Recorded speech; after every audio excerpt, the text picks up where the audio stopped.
Leo. Alright, so I'm going to do a little video about Leo today.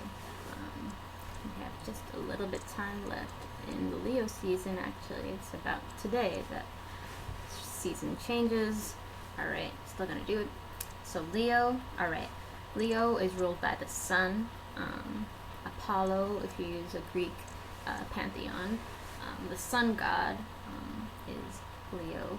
Very ruling all of the passionate things in life. They rule the passionate things in life. They rule passionate feats in war.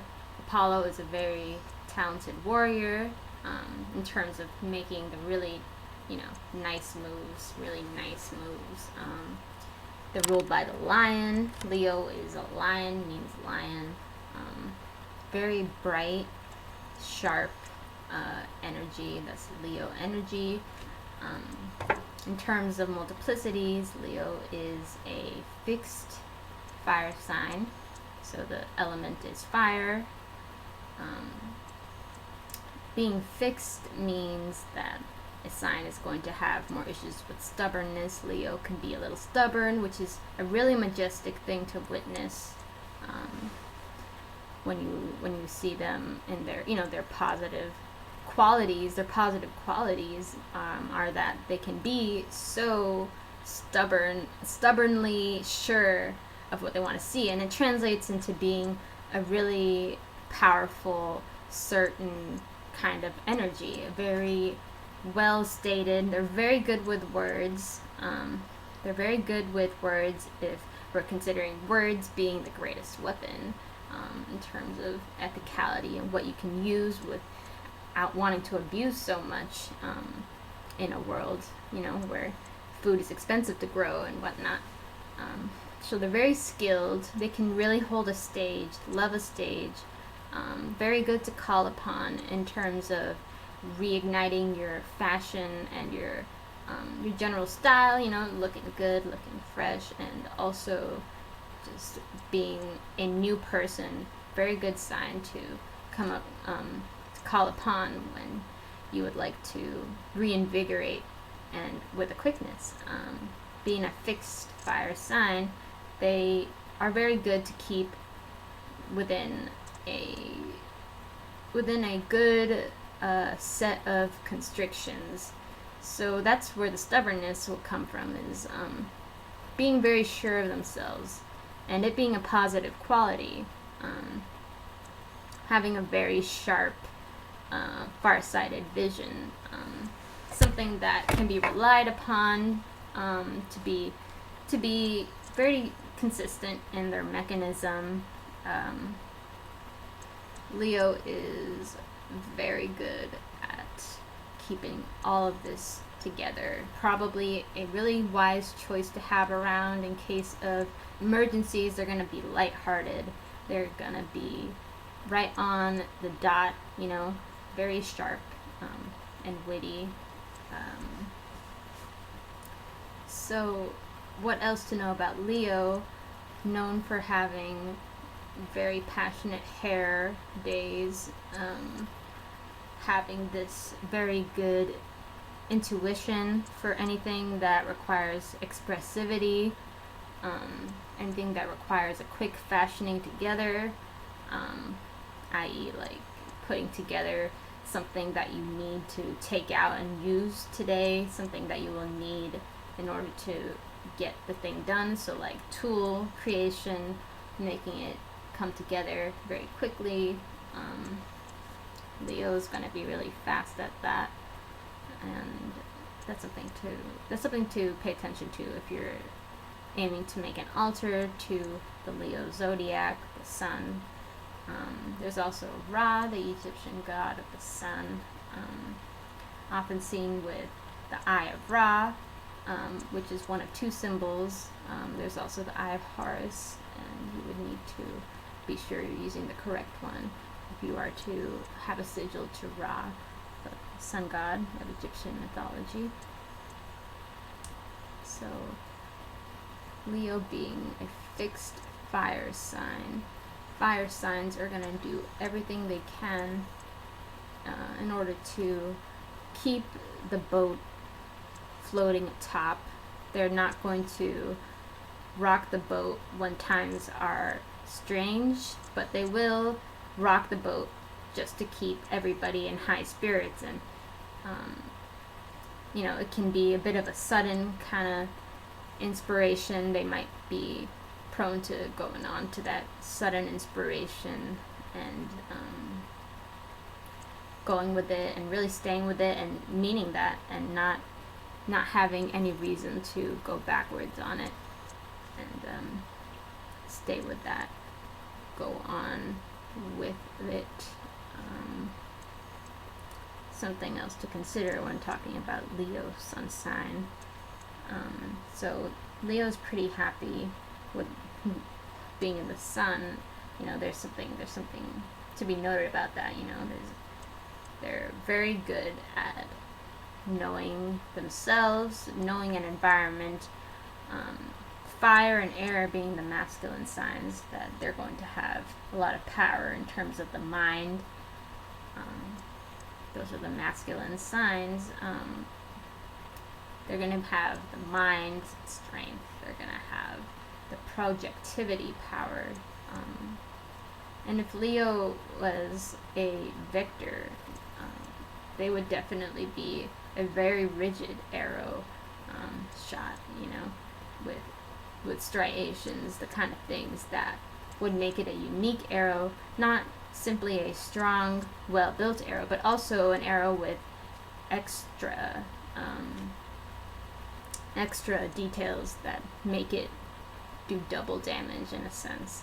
So say a very sharp arrow that also has some hinged parts to it, or bends in it, extra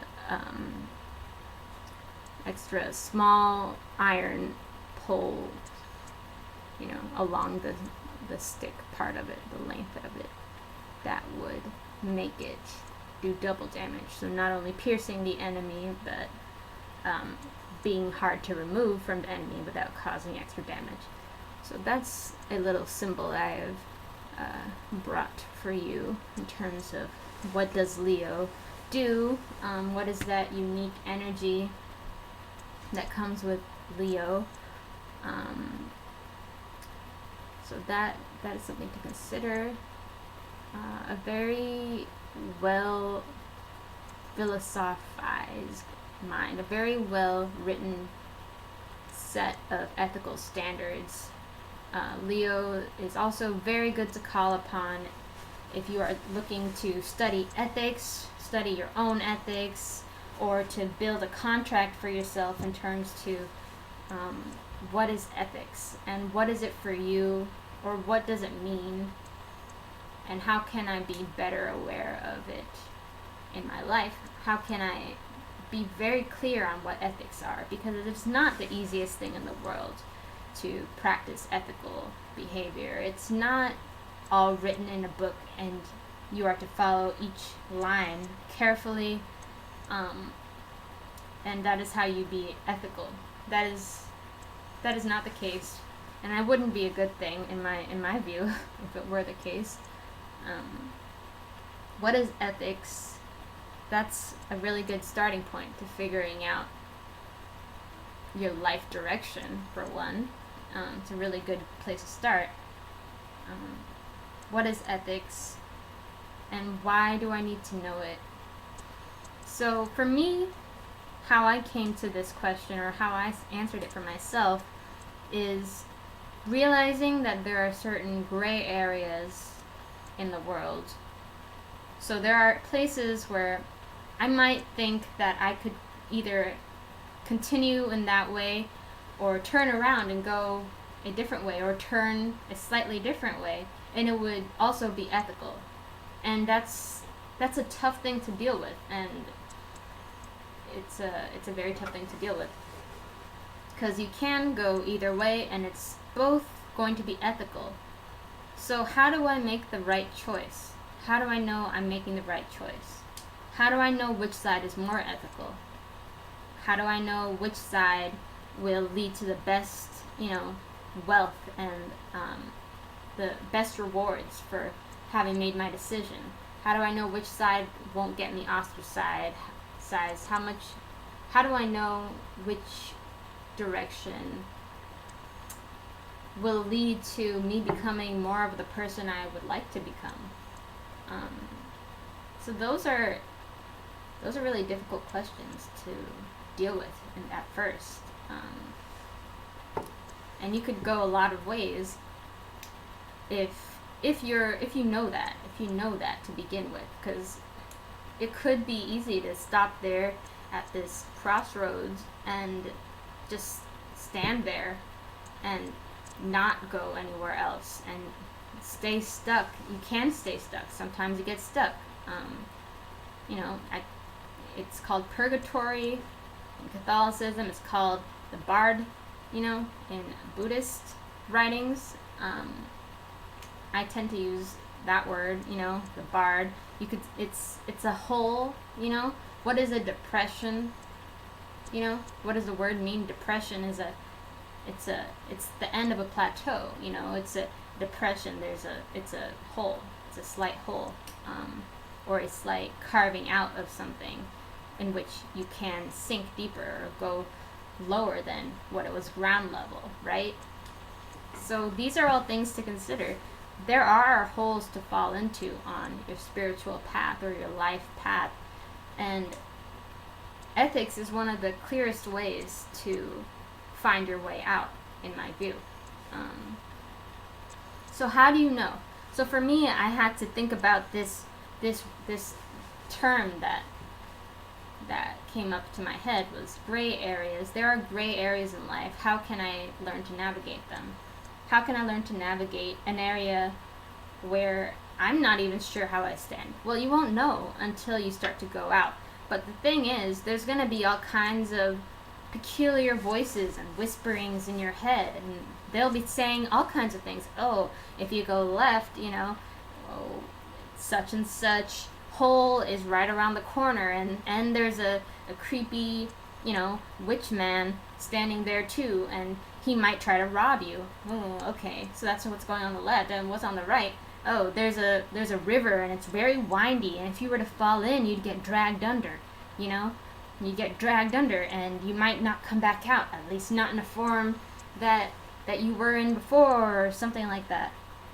There's all kinds of crazy whisperings coming in, and they're telling you all of these things that might happen if you were to go in their path.